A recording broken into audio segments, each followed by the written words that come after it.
Maithili music tips के audio video देखे खातिर चैनल के सब्सक्राइब करियो और बेल आइकन दबा के ऑन कर।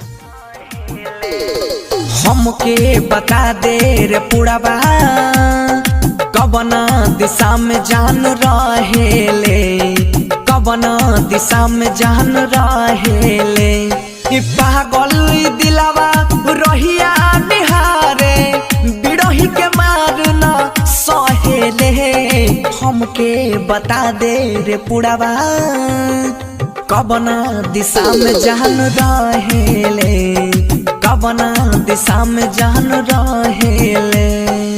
डीजे मिठू राजा पटसोनी।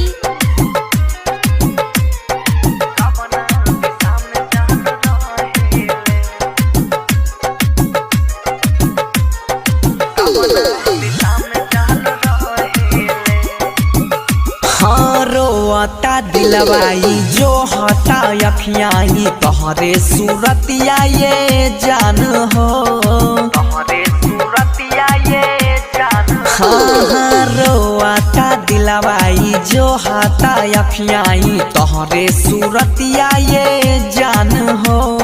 निक नहीं लागे ओकरा बिना कुछ हूँ अख से आंसू बहेले।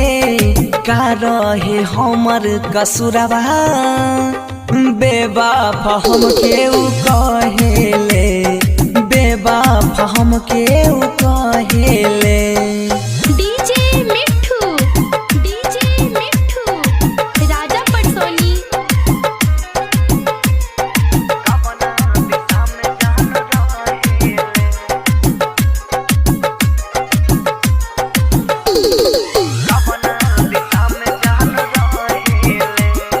प्यार ऊ बचपन के बात लड़कपन के कैसे के हम भूल जाई हो, कैसे के हम भूल जाई हो।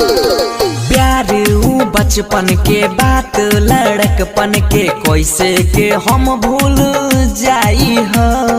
भोड़ाबा ऊ कोड़ाबा में बैठो तो रहले बहुते याद ऊ आवेले।